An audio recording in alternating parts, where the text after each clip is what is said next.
আমরা কি আর মদ খাবো না? কালকের থেকে সব মদের দোকান বাড়া বন্ধ ভোটের জন্য। বাড়া আমাদের মদ ছাড়া রাত্রিবেলা ঘুম আসে না।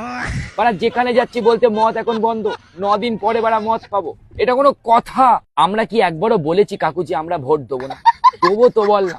তার জন্য মদের দোকানটা বন্ধ করার কি দরকারটা ছিল? প্রতিদিন সন্ধ্যেবেলার মতন বাড়া গেলাম বাড়া মদ কিনতে, বাড়া দেখি দোকান বন্ধ। আমি মনে করলাম আমার বাবার বিয়ে লেগেছে বলে দোকান ভাড়া বন্ধ। পরে গিয়ে শুনতেছি না, সব জায়গায় মারা দোকান বন্ধ। এখনো সব মদ পাত খাওয়া যাবে না।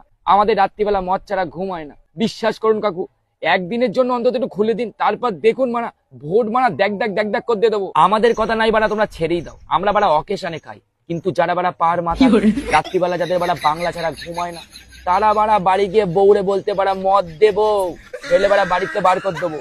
এটা কোনো কথা? লোকে বাড়া মদ খেয়ে বাড়া চুপচাপ থাকে, আর এরা মদ না খেয়ে রাস্তায় বাড়া কাউতালি করছে। আপনারা কি জানেন এরা কতটা কষ্টে আছে? কাল রাতে